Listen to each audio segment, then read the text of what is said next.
Hello friends, સ્વાગત છે food કુટોરમાં। હું છું ચેતના પટેલ અને આજે હું તમને મેથી મટર મલાઈ સબ્જી ઘરે કેવી રીતના બનાવી તેની રેસીપી બતાવીશ। આ સબ્જી થોડી માઇલ્ડ, થોડી સ્વીટ પણ ખૂબ જ ટેસ્ટી હોય છે। આ સબ્જી તમે રોટી, પરાઠા કે નાન સાથે ખાઈ શકો।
તરીની પેસ્ટ નાખી દઈએ।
આ બધી વસ્તુ નાખ્યા પછી પણ સારું એવું ઉકાળવાનું છે. એકદમ ઘટ અને લચકા પડતી સબ્જી થાય ત્યાં સુધી ઉકાળવાનું છે. ફ્રાય કરેલી મેથી જેવી રીતના મિક્સ થતી જશે એટલો સરસ કલર આવતો જશે અને લાઇટ પેરેટ ગ્રીન કલર આવશે, એટલે ઉકાળવું ખૂબ જ જરૂરી છે. મેથીથી જ આનો એકદમ સરસ કલર આવશે. તમે જોઈ શકો છો કેટલો સરસ કલર આવ્યો છે. હવે આમાં બાફેલા વટાણા નાખી દઈએ. અહીંયા વટાણાની ક્વોન્ટિટી મેં 3/4 કપ લીધી છે, એટલે કે પોણો કપ લીધી છે. મલાઈ પનીર નાખી દઈએ અને એને ગ્રેટ કરીને જ નાખવાનું છે, અથવા તો તમે હાથથી ક્રમ્બલ કરીને પણ નાખી શકો છો. ગ્રેટ કરીને પનીર 1/4 કપ જેટલું એડ કરવાનું છે. સારી રીતના મિક્સ કરી દઈએ. તમે જોઈ શકો છો થોડું ઘટ થવા આવ્યું છે.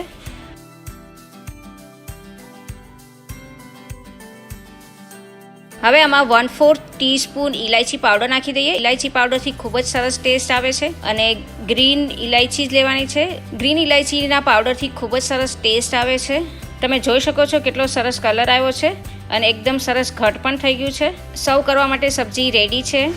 બનાવવામાં ખૂબ જ સરળ, સાથે સાથે ટેસ્ટી પણ એટલી જ છે. આ સબ્જી થોડી માઇલ્ડ, થોડી સ્વીટ પણ ખૂબ જ ટેસ્ટી હોય છે. આ સબ્જી ખૂબ જ ટેસ્ટી બને છે. તમે જરૂરથી ટ્રાય કરજો.